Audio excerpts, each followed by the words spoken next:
Goa has taken a major step towards environmental sustainability with the launch of its first common hazardous waste treatment, storage and disposal facility.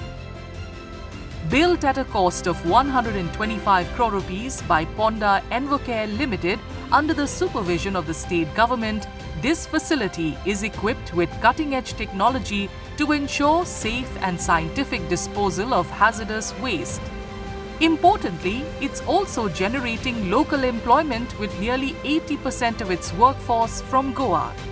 गोंयांतल्या एकूय hazards waste तयार करपी कंपनीत तांचो hazards waste जो आसा 100% पोंडा एनवोकेर हेका धाडून दिवपाक जाय किंवा ते वचून कलेक्ट करतले.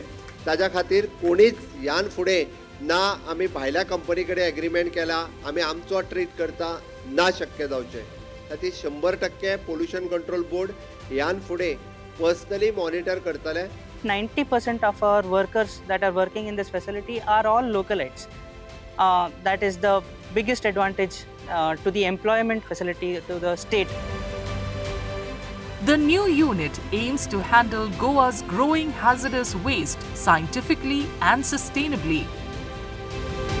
It includes a landfill, incineration unit and pre-processing unit, allowing some waste to be reused in the cement industry.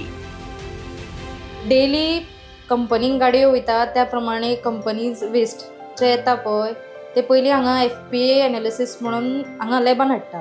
पयलीं कॉम्प्रिहेन्सीव एनालिसीस जाल्लेलें आसता तेजे डिपेंड तेजें हें वयता म्हळ्यार खंयच्या पातळी डिस्पोजल पातळेक वयतले त्या प्रमाणे आमी परत कॉम्प्रिहेन्सीव आसा पळय रिपोर्ट आनी हो रिपोर्ट कंपेर करता आनी कितें डेविएशन आसा पळयता आनी त्या प्रमाणे मागीर एनालिसीस केलीचें आसता. The facility can process up to 25,000 tons each of landfillable and pre-processing waste annually, along with 14,000 tons of incinerable waste. This marks a major step by the Goa government towards a cleaner, safer and more responsible environment.